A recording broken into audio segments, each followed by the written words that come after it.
Welcome to Instigators of Change, a Coastal Ventures podcast where we take a look at innovative ideas, the people who come up with them, and those who invest in them.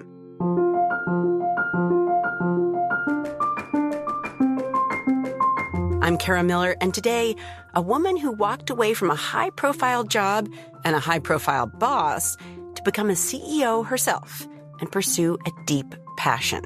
It's so sustaining, even when you're exhausted, even when you're tired, even when you're frustrated, right? You can somehow bounce out of bed the next day and go straight back after it. Sarah Friar, the CEO of Nextdoor and former CFO of Square, talks about what it takes to build a platform and her advice for leaders. Some of the kindest steps I can take is to let someone go from my company. And, in a horrible statement, people are like, how can you possibly call firing someone kind? I'm like, no. If they're not being the best they can be, it's both something they need to work on, but it also means our environment is not doing right by them. That's just ahead on Instigators of Change.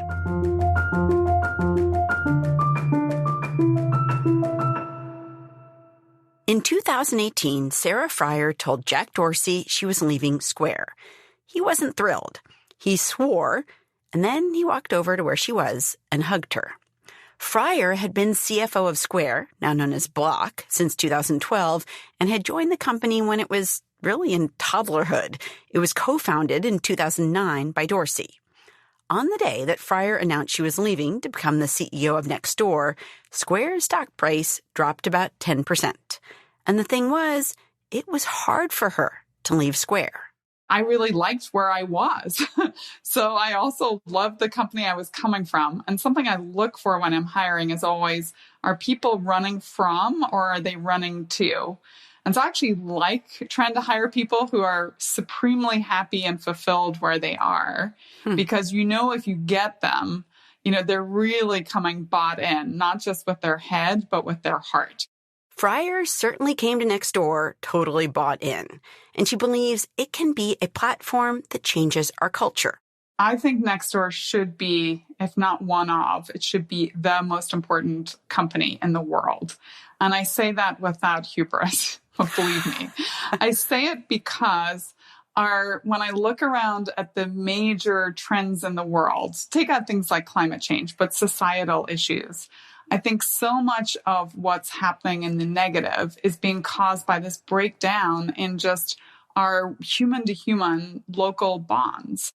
Studies have shown loneliness has enormous adverse effects on our health. In 2000, Robert Putnam, a political scientist at Harvard, famously described the fracturing of America in his book, Bowling Alone. And Friar sees Nextdoor as a way of disrupting modern life's ability to pull us apart. But, she'll admit, the fracturing that Putnam described has gotten a lot worse during the pandemic. Here's her assessment of what the last few years have done. They have only accelerated a lot of the negative trends, right? Whether it's our teens, even the youngest of our kids. I just saw a stat that said something like the suicide rate in the 11 to 15 age group is up about 15% just over the last couple of years. So whether it's our youngest community members all the way through to our oldest, in almost every segment, they are seeing this increase in social isolation and loneliness. So how do you use a tech platform to make things better? Friar has worked with scholars, including one, Julianne Holt-Lundstad, who studied the effect of Nextdoor on people. She did some research on our platform that showed a statistically significant change in people's feelings of social isolation once they knew 6 or more neighbors. So it's as simple as, do I know 6 people who live around me? There's this power to proximity, enough to know their name, to know a little bit about them, to stop on the street and have a chat. Maybe, if they need me to throw their paper up onto their stoop, I could do that for them. Maybe we live in the same high-rise building and I can just help hold the elevator for them, right? If I just know 6 or more neighbors, that is a moment where there's a breakthrough on how socially isolated we feel. So imagine we have lots of things when you walk into the doctor's office that says, don't smoke, eat your greens, eat your colors, exercise every day. Part of that circle should also say, and get to know 6 people that are not your friends and family, but are just people around you. Friar says that Nextdoor brings people together in serious situations, like I need emergency childcare, and in more mundane scenarios, like my kid outgrew his bike, does anybody want it? Her hopes for the way that Nextdoor can stitch together neighborhoods are profound, and in some ways they tie into her own history. Friar grew up in Northern Ireland in the 70s and 80s during a time called the Troubles, when communities felt like they were pulling apart and people were on the edge. There was a war going on. There was no other way to talk about it. Like, my local town was the most bombed town of its size in all of Western Europe for multiple decades. What a claim to fame, people. And so, yes, that was the negative of, on the downside, when communities become completely polarized, right? I actually know how bad it can end up. On the other side, I often really look back at those moments of how important the community was also, though, for survival, for helping. My mom was a local nurse. My dad was a local personnel manager. They were like Nextdoor before Nextdoor existed, right? Because they were always the knock on the door, right? Nurse, I need some, my mom just fell. Can you come? Or my dad would often be people looking for a job or looking for advice. And so to this day, right, they still fulfill a lot of that need in the community. And so it really was instilled in me in an early age, the importance of community, how important it was to give back. And if I can now take that and build that into a tech platform that can amplify it, with an amazing team around me, that just feels like something I can run through walls for. And that goes back to why it's so important to find your passion. I think a lot of people find their intellectual stimulation, but they haven't found the compounding effect, which is when you can put passion and your intellect together. So both your heart and your mind are taking you to that thing. It's so sustaining, even when you're exhausted, even when you're tired, even when you're frustrated, right? You can somehow bounce out of bed the next day and go straight back after it. How do you deal with, or how do you think about divisiveness on Nextdoor? Because there's tribal in a good way and tribal in a not a good way. And, certainly there have been times where people go to head to Nextdoor to complain about neighbors or crime or whatever the issue is in their community. How do you think about that and think about it within the company with the people who work there? Yeah, we think about it all day, every day. And in fact, kind, that word is a core part of our purpose, right? To create a kinder world where everyone has a neighborhood to rely on. We chose it as our ticker when we went public. But the definition of kind is important because for a lot of people, they hear kind as very kind of sweet, very nice, like not one of my favorite words in life, almost a little bit saccharine. And what we want to show with kind is that kind is so much more than that, right? I often say, as an extreme example, as a manager, some of the kindest steps I can take is to let someone go from my company. And, in a horrible statement, people are like, how can you possibly call firing someone kind? I'm like, no. If they're not being the best they can be, it's both something they need to work on, but it also means our environment is not doing right by them. And often when you make people move, maybe it's not out of your company, it might just be to a different job. That's when they fly. So I want to bring that same kind of grittiness to the definition of kind through Nextdoor, where some of our most contentious conversations can become constructive. So I don't want people to come to Nextdoor just to complain or whine or, get into that big argument. Rather, how do we bring them to the platform and allow them to really disagree, but to disagree in a constructive way, right? Northern Ireland's problems would never have been solved if Catholics and Protestants hadn't been able to sit around a table and actually constructively work towards peace. Now, that's extreme. I really do not want people to live in that sort of neighborhood. But, if we disagree on the homeless shelter that wants to go into our community, or we disagree on putting traffic bumps on the street, right? Those are moments where we're really trying to lead people to say, here's how to be constructive. And we do it within the product, not just by positioning it and how we talk about it and market it and create mimicry, but actually in the product itself. It's something I'm probably most proud of at Nextdoor is this work we've done to create what we use the term welcoming platform for. And so examples are kindness reminder. So most social platforms, and we really try to talk about ourselves as a community platform, are premised on more and more engagement, right? And so the minute you see things getting heated, that's definitely a way to create engagement. We actually took a tact of slowing people down. So when we see that sort of response being posted, that we can tell, like our algorithm will say, this probably is going to be moderated as content. We pop up a little interstitial that reminds you that great communities are created with kindness. It actually asks if you'd like to edit your post. And we find that over a third of people take us up on that and actually say, you're right, I could probably be a little bit more constructive on how I'm responding. And when you say moderated, it's going to be like flagged or it's going to be stopped from being posted, right? Okay. Yeah, it will not be stopped from getting posted, but it will be reported.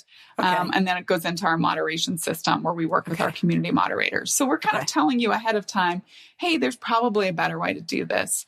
Okay. Most recently, we launched something called Constructive Conversations, and that uses ML where before you even start typing, of course, we can look at a lot of machine learning that says there's a higher likelihood that this next response will also be a response that will probably get moderated away. And it's because we can tell machines can't really read. I mean, of course, they have some contextual ability these days, but they can tell more things like the speed of reply, lack of punctuation, all caps being used. Yeah. I mean, these are all indicators that conversations are heating up. Right. And so that's, again, another place we slow you down and we actually remind you that you know, sometimes it's better to take the higher ground. Here's ways you could be constructive. We actually offer some language elements. We sometimes actually will kind of cool off and not let you post for 60 seconds. So these are all things. And, you know, I would love to say we have thought of these. I have amazing product people, the best in the world, but we have worked with academics like Dr. Jennifer Eberhardt out of Stanford, who's done a lot of work on bias, like Dr. Tracy Mayers from the Yale Justice Collaboratory, both of whom have done a lot of work on either slowing people down or creating more procedural justice in how people view things like moderation. And it's super exciting because I feel like we're just getting going. There's so much we can do in this vein. What do your analytics tell you about how divisive posts affect engagement on the site? Like short-term, long-term, what happens? Oh, I love this question because this is the business case for the why. So I told you that other social platforms often lean into more, heated discussions because it drives engagement. But what we have seen through our own data is that it does in the short run, but in the long run, it has a pretty negative effect on longer term, like 6-month type engagement in future. Okay. And the analogy I use is, you move into a new house, right? And you hear an argument down the street. Like I'd probably I don't have a dog, but I might grab a kid, make them go for a little walk with me to see what the heck is going on, right? We're human. It's kind of interesting. Mm-hmm. But if that happens every single day, I probably want to move house again. Like this is not the neighborhood for me. And so I think with all of these things where they sound almost like they could be airing into philanthropy or, just wanting to be good in the world, you have to create a business case. It's like the case for diversity and so on. When you can show in the numbers why it's good for business as well, that's when it starts to sing because people are bought in for all the right reasons. They're doing it for purpose. They're doing it because it's intellectually interesting, right? They're creating literally the first of, but they're also doing it because it's good for our business too. What's interesting is that the thinking about companies used to be, if we had gone back, a few decades, it used to be, you don't really want to take a stand, like a political stand as a company, because you could only end up alienating a bunch of people, a bunch of potential customers. It seems like things have changed and like companies are taking more stands and in some ways business is getting more political. I wonder how you think about that. You probably have to think about it both with customers, but also internally, like with your own employees and what they expect. Mm-hmm. I think the word to start with is trust. So if you look at things like the Edelman Trust Barometer, what you see is that institutions like government, healthcare providers, a lot of technology platforms, right, trust has really fallen away. Media, journalism, newspapers, and so on. And they used to be the bastions of where people went when they wanted to kind of almost see a moral compass in place. And there actually are a couple of groups that have maintained trust. Business or CEOs is one group. We haven't necessarily grown it, but we've maintained it for now. I will put a total shout out for your neighbors too, because actually in the last couple of years, probably because of COVID, neighbors have become a community that people trust a lot more. So it's working. Okay. It's working, people. But on your question, yes, I think therefore CEOs have been asked to step forward because there's a view that these other institutions are not stepping forward on issues that historically would have been thought of as perhaps more moral issues, more social issues. And, we're in the profit business, right? We are, if you buy into Milton Friedman at all, right, you should be shareholder value only. Right. But there has been a significant move in the last couple of decades to this idea of more stakeholder value away from shareholder value. And I think that's where I sit on all of this, right? You can't stand for everything. So you do as a company have to say, what are the things that really matter to our core values, right? Our core value, number one, is earn trust, but the second is invest in community. And so we often will have a point of view where there's a community angle, but I also don't think you can stand for everything. Otherwise, you become irrelevant on almost every topic. You've now seen this through the lens of Nextdoor, but of course, and you've seen this through the lens of Northern Ireland too, people are often drawn, especially physically in terms of where they live, to people who have maybe the same religious background, or of course, money dictates a lot where you live, what your income is like, but other kinds of backgrounds too, same cultural background. When you look at it now through the lens of Nextdoor, which probably offers you a lot more data in thinking about those affinities, how do you now think about who we're drawn to and how to disrupt that so that we're not always hanging out with the people who are exactly like us? Right. Yes. I mean, I think it is both the potential beauty of neighborhoods. To me, the neighborhood is actually where you can get maximum diversity. Because if you think about your life, right? If you start and you go to a certain school, there's probably some sort of motion that's taking you towards that school, probably based on where you live. But then when you decide to go to university, now you're kind of narrowing in, right? I was an engineer growing up in the UK, or I wanted to study engineering. So immediately I ended up in this grouping that was very much like the nerds. We were the nerds. So there's no other term for it. You join a company. Now you've got even more kind of probably narrowing down of the affinity and the kind of the things that you have that make you similar. You join any kind of organization. You're kind of putting your flag up there that, I love to, I'm someone who cares a lot about food insecurity. So I'm going to work with nonprofits in this zone. What the neighborhood does is, you're right, there are these overlays that often make neighborhoods more homogenous, but there's also all of these other vectors that I would kind of push people when they think about diversity. I mean, age is one, right? Where else do you show up in life and bump into, a brand new baby, but also maybe an octogenarian, right? You definitely don't do that in the workplace. You don't do that when you go to your university or whatever. So there's a lot of diversity there. There's also tends to be more where people lived previously, right? Think about some of the first questions you ask someone when you meet them, how long have you lived here? Oh, wow, you grew up in South Carolina. That's so interesting, right? You find these other ways of creating connection. But what supersedes it all is this power of proximity, right? The thing you all have in common, whether you like it or not and respect their political beliefs or not, if a disaster is the extreme, but if a flood happens or I live in earthquake country or wildfire country, right? I always say in that moment where Hurricane Harvey happened in Houston, it was a moment when Nextdoor really came into its own, right? The whole 911 went down. No one could contact emergency services. And frankly, they were overwhelmed. The mayor of Houston actually got on TV and radio and however he could get his message out and said, get on that Nextdoor app. Your neighbors will be there for you. love that person. And that was just a moment where I always say, like, in that, where the waters are rising, you're stuck on your roof, someone comes in a boat, puts out a hand to get you off your roof and take you to safety. You don't start inquiring like how they vote or, what other societal issue do they care about. You're like, thank you for showing up. And I think we need to come back to that more frequently, of finding those moments of commonality, because what they do, and it actually goes all the way back to Dr. Putnam's work, is they fill the bucket of social capital, which was this phrase he coined, so that later when I do have to have a contentious conversation with you, I'm like, I don't just walk away in disgust. I'm like, okay, I really fundamentally disagree, but I know that this person is a good person. They have helped me out in times of need. We've shared other common interests.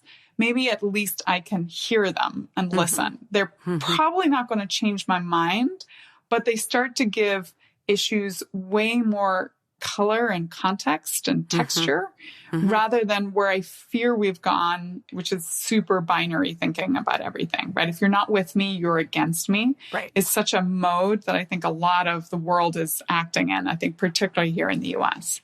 And if you're not with me, you're a terrible person too. I think that's another place we've gone to.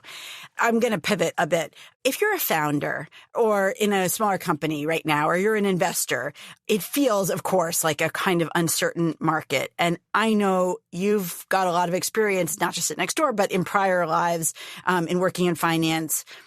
Can you sort of contextualize the moment in which we find ourselves? Like, what do you feel like is going for us? What do you feel like the headwinds are? Yeah, I mean, it definitely feels like choppy waters that we're all heading into on a global basis, right?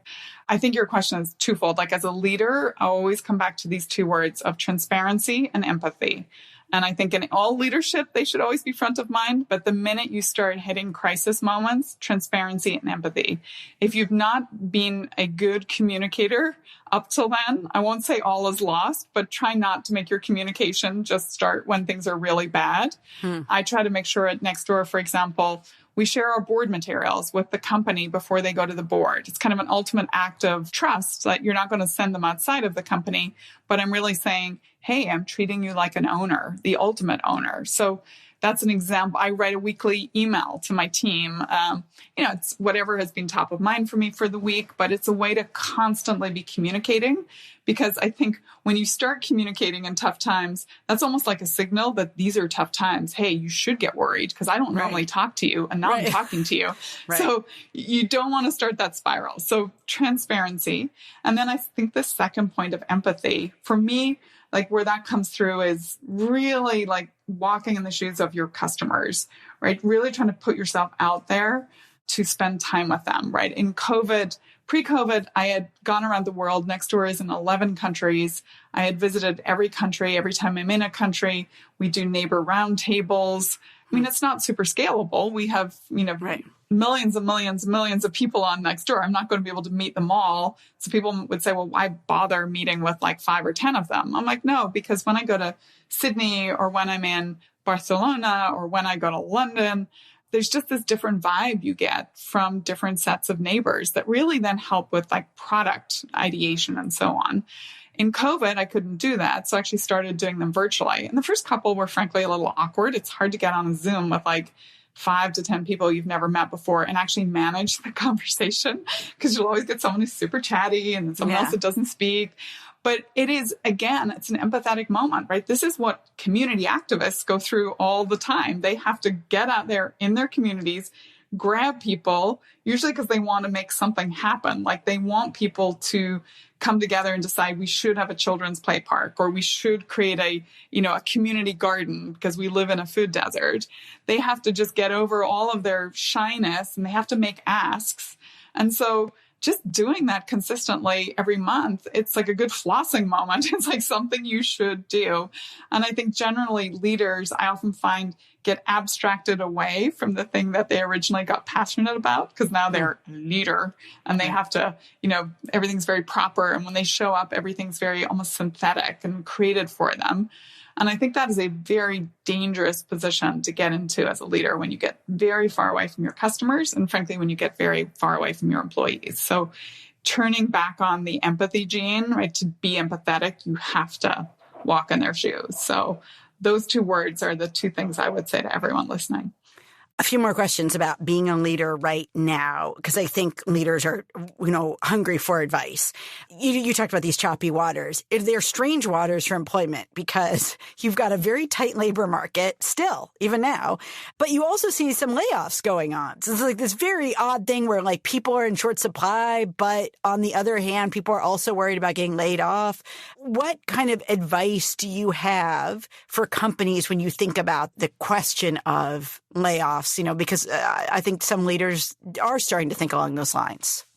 Yeah. I mean, again, I'm not happy that I've lived through many downturns, but, I kind of started the real guts of my career in 2000 when the tech bubble burst. And I was out here in Silicon Valley. So we felt it very strongly. It's almost like living in two worlds in the United States. If you went back east, people are like, what are you talking about? And if you're on the West Coast, nobody had a job. It was crazy. 08, 09 was, then really hit broad swaths of the country. As a leader, it comes back to transparency and empathy. I think you have to be very clear with your employee population of what's happening and help them recognize that they might talk to you one week and you're sounding, confident, maybe a little concerned. And by the next week, you're actively anxious. And they're like, well, were you hiding stuff from me? You're like, no, it's literally, the speed of the way the world turns, the speed of information today is so rapid that, I think saying that out loud to people, this is what I believe today. This is the actions we're taking today, but know that this could change rapidly. It's always good to tell people well in advance. I think we are, as leaders, going to have to take some of these more, if the world continues to move on this more negative direction, I think broadly speaking, you're going to see a lot more layoffs happen. Now, when I come back to a place like Nextdoor, I'm always reminding people, hey, this is why it's good to be in a growth environment, right? This is why it's good to be in a fully capitalized company. So you have to kind of play off the backdrop to also remind people what's good about your environment, right? Purpose. Like you don't make shoes for a living, right? We're living through a global pandemic. We're living through now maybe a global recession, right? I want to work on the things that are actually going to help the maximum number of people do better through this. And so I can come back to the purpose of Nextdoor. And so it's both, being pragmatically optimistic is a phrase I've been using these last few weeks, because I think we have to be pragmatic about our business and what our business needs to survive and thrive. But as a leader, I think you have to also bring your energy and your optimism, because that's what a lot of people are going to draw on to get them through tougher times. Clearly, as I've seen it in the data, raising money is trickier now than it was a couple of years ago. When you think about options for founders besides traditional VC rounds, are there other things that you think people should be thinking about to like a sort of broader landscape? Yeah. I mean, tactic one is definitely just figure out your burn rate and get that under control, or figure out what it looks like lengthening the runway. Always step one before you even go look for financing. But I think where you're going, it depends on your type of company. There's always, at the young stage, there's your own capital, there's friends and family. And then I always tell people, go look, into the angel community, even in tougher times. If you can find someone that's really passionate about the thing that you're doing, sometimes that's all you need. Like in some ways, it's not an investment in the same way that a VC might look at it, because they're doing it also for something that's tugging on their heartstrings. I was just talking to someone recently that was doing something in the keto diet world as it pertains to mental health. And so, she's having a very hard time getting financing. I'm saying there are a lot of people out there that have a lot of money that they want to put to work in the area of mental health, often because they have experienced it. They have a family member, a child that's experienced it. Maybe that's the right community to be going to. There's always strategic investors too, right? Who's your natural ally? Where is there a 1 + 1 = 3? And is there a way for them to help fund something, maybe it's not on your product roadmap, but maybe you could pivot somewhat because it brings in that strategic investor. There's always the debt side of the equation too, right? I think a lot of people very early don't think of things like here in the United States, going to the SBA. Again, it depends on your type of business, but it's not usually an avenue people think to pursue. And yet, right now, I actually think for a lot of entrepreneurs that are really just starting out, there's still money available through a lot of, I think they're called 7A funds. Like, go put money on your balance sheet, because right now it's not that expensive from a debt perspective. Debt's probably only getting more expensive, and better to have financing and be able to make it through, a tough time. In the end, we'll come out of recession. You'll end up back in an environment that is more healthy. So better that you can make it than getting kind of too caught up in your own head right now about, what type of financing you want. I would raise the money that you can today. Yeah. Right. Two final sort of big picture questions for you. In some ways, every moment in tech is transformative. That would have been true like a year ago, 5 years ago, 10 years ago, 20 years ago. But a lot of leaders in tech. You've sort of been around the environment for a while. When you think about the trends in front of you, what feels like the biggest tech shift that we're living through, that even if we can't see it now, that when we look back in 5 or 10 years, we'll be like, oh yeah, that was the thing in 2022 we should have been paying attention to? Yeah. I think I'd have to, on that sort of horizon, I'd have to go to Web3, right? Shorter term, I'd go to something like social commerce, which is very front of mind in terms of how people want to buy, how they want to be influenced.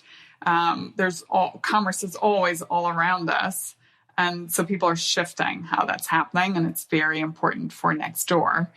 But if I'm going way out, Web3, we're clearly Web 1, the ability to write to the web, very simplistically birthed companies like Yahoo. Web 2, right, you've got this ability to both read things, but also to write to them. Like, it's very techie terms, but, the fact that I could use my phone to call an Uber, the fact I could start my small business on Square, right? These were all moments that were kind of the Web 2 generation. There's this huge move around Web 3. It often gets conflated back to, crypto and crypto only, but it is the idea of kind of vast distributed computing, no longer residing in the hands of maybe 3-4 really big, large tech companies. It is actually an age of community. Like, we're only like what I see today in neighborhoods, but could that age of community be really brought to the fore?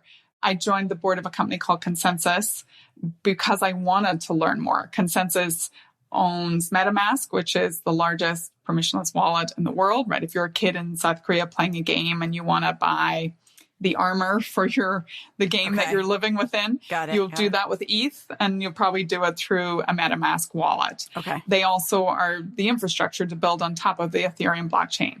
Now, I don't know which blockchain wins. Will there just be one? Will there be multiple? But I do think that there is a huge opportunity right now in Web3 to think about just a different way to build technology, to build, I don't want to use the word apps, but to build kind of what we think of apps today. That will be the read of Web 1, the write part of Web 2, but then also the transact part, where you don't need lots of kind of middle people taking a piece of every single transaction. It will just happen within the blockchain itself. And then finally, I know Jack Dorsey, who you've talked about, who you worked with at Square, told you, I think, to be unafraid to fail. That's right, right? That's exactly right. Now, that feels in some ways counterintuitive, because almost everybody hates to fail. You probably do. I do. And often the only thing worse than failing is like doing it on a big stage so that everybody knows about it. So how do you think about that advice, which is interesting advice?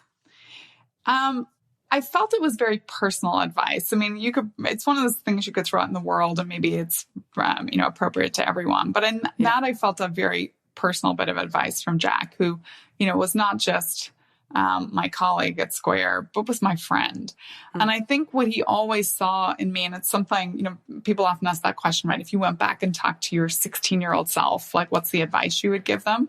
mine would definitely be around this perfectionism piece. And I think it's very deep, particularly in young women, and then as women grow in their careers. I know I'm being very gender stereotypical. And I think it's both our blessing because it makes us hard drivers, makes us really want to do everything, to the nth degree and get it quote unquote right. But I think it's also the thing that holds us back most, because it does also inject, when you're a perfectionist, it does inject this incredible fear of failure. Mm-hmm. It can also, mean that you're trying to do almost too much instead of seeing the most important things and putting your time to the most important instead of trying to make everything important.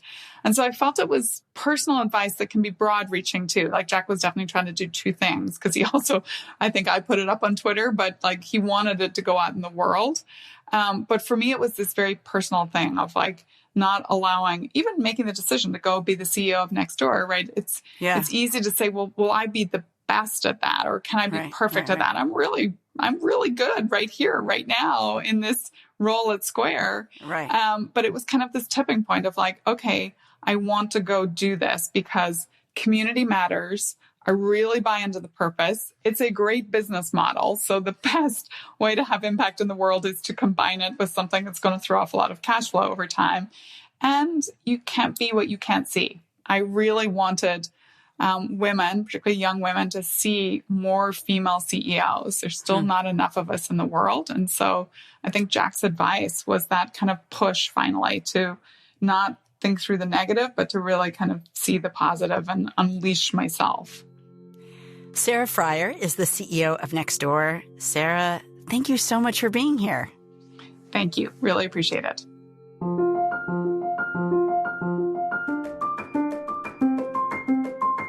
And thanks so much to you for joining us for another episode of Instigators of Change. We've got lots more in our podcast feed from CEOs and from the folks who advise them.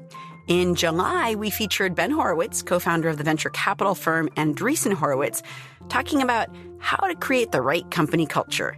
And he recalls CEOs that he's seen doing the right stuff and some other stuff. We will be back next week. Instigators of Change is produced by Matt Purdy. I'm Kara Miller. Talk to you soon.